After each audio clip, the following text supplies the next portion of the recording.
probably the most common objection to evangelism these days is, isn't it wrong to impose our beliefs on others? Some people mistake evangelism for an imposition. And honestly, the way evangelism is sometimes done, I can understand that. The way sometimes people can be very pushy. But I think when you understand what the Bible presents as evangelism, it really isn't a matter of imposing your beliefs on someone.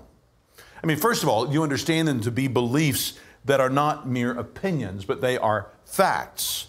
So a Christian would never call sharing the gospel an imposition.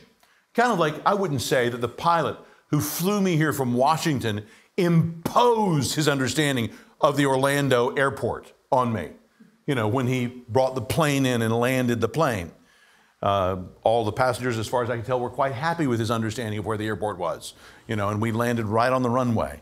That fact is a fact. It's not mine. It's not merely his. It exists.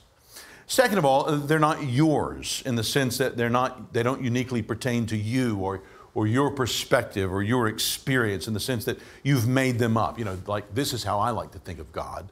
Well, no, that's not what we do when we share the gospel. This is how I see it. No.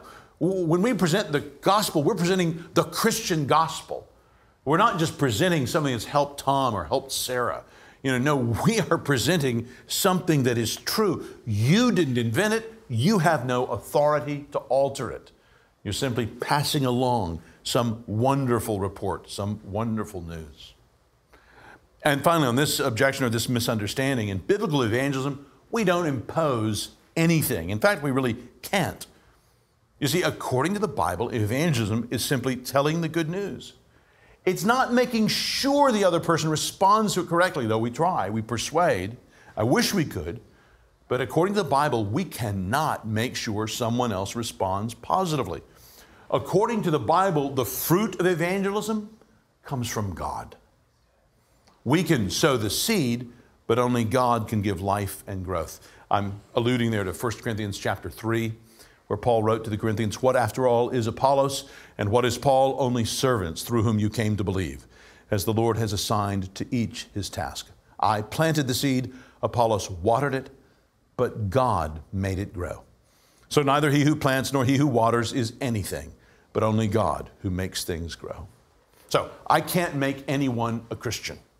The Bible presents the human problem as one so deep that one could never solve it by coercive force or by imposition. All I can do is present the good news accurately, live a life of love towards the person, pray for them, for God to convict them of their sins, try to persuade them, and pray that God would give them gifts of repentance and faith. Now, true biblical Christian evangelism by its very nature then involves no coercion, but only proclamation and love. We are to freely present the gospel to all. We cannot manipulate anyone to accept it. Biblical Christians know that we cannot coerce anyone into life.